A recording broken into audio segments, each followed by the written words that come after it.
Will we be looking at this weekend? Not that. Definitely not that. Let's go to Chief Meteorologist Bryan Scofield now. I guess the wind is not going to be out of the picture? Not out of the picture, but not as treacherous. That's the good news coming up for the weekend. I'm happy to be able to report that. And we don't have the wet weather, which we could actually use, but that big storm getting ready to whack Tampa, oh my.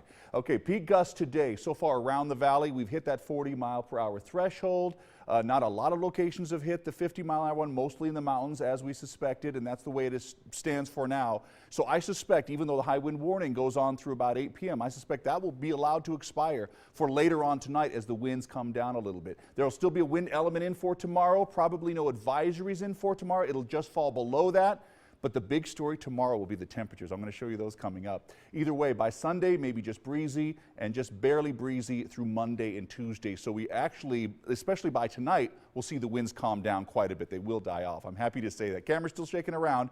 81 degrees. That's a 12-degree difference already from this time yesterday. So from yesterday to tomorrow, we will likely drop about 20 degrees. So I hope you like it a little cooler and maybe just breezy instead of windy. But that's a sustained wind right there at 28 miles per hour. That's big wind. We also grabbed a little cloud cover. No surprise, the storm that's bringing all the wind is just to our north, but not enough to the south to give us, or maybe even Lincoln County, much in the way of rain. So it's all been in northern portions, and maybe just the northern tip of Nye County, as you can see right there. Northern portions of our state. That's where we're seeing it. Salt Lake City as well. A little on the west coast as well. It's a slow mover, and that's why we still have the wind, but we don't really have high pressure butting up against the low pressure. So technically, we're just not getting that big difference in pressure, which is keeping the winds a little lower today. Not lower than yesterday. I mean, they're higher than yesterday, but they could be a little more out of hand. I'm happy to say they're not.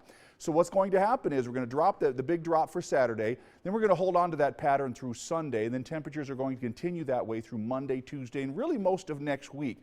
That's the pattern.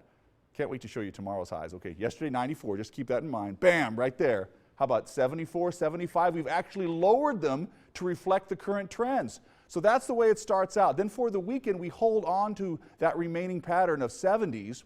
Next week, it changes up a little bit. We get into 80s, but we just kind of fluctuate because we don't really have any element to really heat up the atmosphere, really get things going. So look at that beautiful forecast. After dealing with a day or two of some rough and tumble winds, branches down in various areas, maybe you have someone else's trash can in your yard at this point, keep it. You might need it. No. Return it, of course. But definitely looking at temperatures staying on the low side. I'm very happy about this, Steve. Thanks, Bryan.